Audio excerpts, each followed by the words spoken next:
नमस्कार, बहुत स्वागत है आपका। सुदर्शन न्यूज देख रहे हैं आप। मैं हूं आपके साथ शिवम सोनी।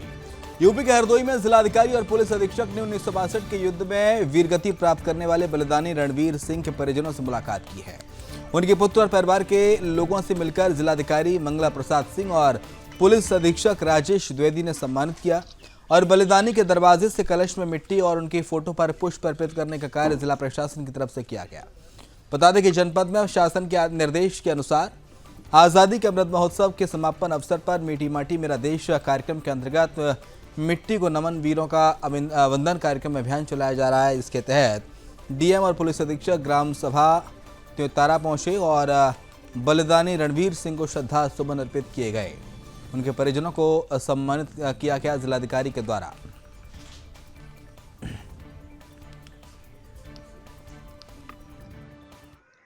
भारत सरकार और उत्तर प्रदेश सरकार की ओर से मेरी माटी मेरा देश कार्यक्रम कराए जाने के निर्देश हैं। उसी क्रम में आज हम लोग यहाँ 1962 के युद्ध में शहीद श्री रणवीर सिंह जी के परिवार से मिलने आए थे और यहाँ आने के बाद हम लोग गौरवान्वित महसूस कर रहे हैं कि इतने बड़े शहीद परिवार से हम लोग मिले हैं।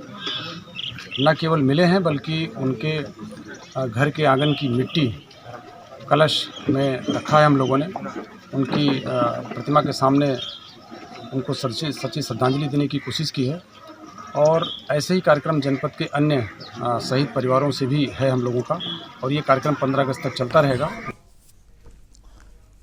यूपी के चंदौली में मेडिकल कॉलेज की सीसी रोड धंस गई है। वहीं मलबे में दबकर एक मजदूर की मौत हो गई, दूसरा घायल हो गया है, जबकि मृत मजदूर के परिजनों को 10 लाख की धनराशि देने की घोषणा की गई है। दरअसल सैदराजा थाना क्षेत्र अंतर्गत बरठी कमरौर गांव के समीप नेशनल हाईवे 2 के किनारे निर्माणाधीन बाबा किनाराम राजकीय मेडिकल कॉलेज में कॉलेज के निर्माण कार्य में लगे एक मजदूर की मौत मलबे में दबकर होने की वजह से हड़कंप मच गया। इस हादसे में अन्य दूसरे मजदूर को घायल अवस्था में जिला अस्पताल में भर्ती कराया गया है, जहां उसका इलाज चल रहा है।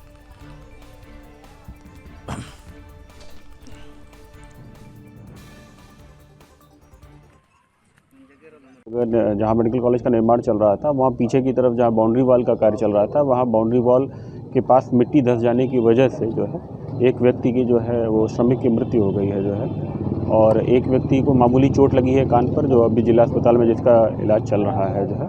तो इसी घटना के दृष्टिगत यहाँ पर आए थे। क्या वजह निकल कर सामने आ रही है प्राथमिक तौर पर? मैं अभी वहाँ मेडिकल कॉलेज भी गया था देखने के लिए जो है, तो वहाँ पर मिट्टी जो है खेत के पास जो है जो मिट्टी थी वो मिट्टी के धंसने की वजह से जो है ये घटना हुई है।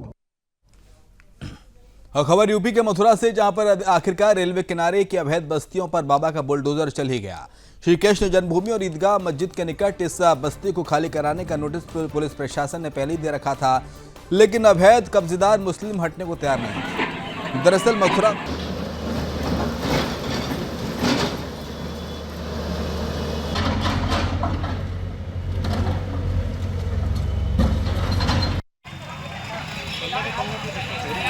रेलवे की भूमि पर अतिक्रमण था, इसमें 150 घर हैं करीब। इनको स्टेट ऑफिसर द्वारा नोटिस दिया गया था 6 जून को।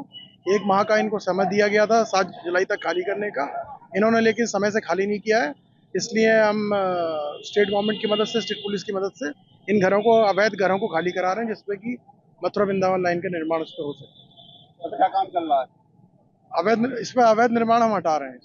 कितनी चौड़ी जगह लेनी है आपको? अलग अलग है नहीं, अब वो अलग अलग है, एक्चुअली एक नहीं है।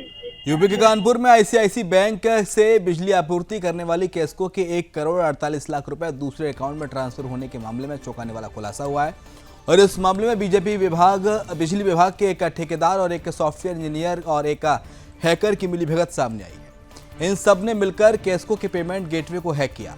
इससे ऑनलाइन जमा होने वाले बिलों का पैसा आईसीआईसीआई बैंक के जरिए केस्को के वास्तविक खातों में जाकर केस्को इलेक्ट्रॉनिक्स के नाम से फर्जी खाते में जाने लगा। अब तक क्राइम ब्रांच ने बागपत और बुलंदशहर से 6 को गिरफ्तार किया है। तुम्हारा क्या नाम है? आप सभी अवगत है, केस्को द्वारा थाना ग्वालटोली में एक 409 का अभियोग पंजीकृत कराया गया था, जिसमें जो केस्को का आईसीआईसीआई बैंक द्वारा जो पेमेंट गेटवे मेंटेन किया जाता है और किस्को की वेबसाइट पे जाके जो उपभोक्ता अपने बिजली के बिल का भुगतान करते हैं उसके रिकन्सिलिएशन में किस्को को कुछ धनराशि अप्राप्त होने ऊपरी असम के डिब्रूगढ़ में सीआरपीएफ 171 बटालियन का स्थापना दिवस धूमधाम के साथ मनाया गया। और आपको बता दें कि देश और आम जनता की सुरक्षा में डिब्रूगढ़ में तैनात सीआरपीएफ 171 बटालियन का 20वां स्थापना दिवस धूमधाम के साथ पालन किया गया। और इस कार्यक्रम में बटालियन के वीर बलिदानियों के परिवारों को सम्मानित किया गया। साथ ही वीर जवानों के परिवारों ने अपने आंगन की मिट्टी को कलश में भरकर सीआरपीएफ को सौंपा।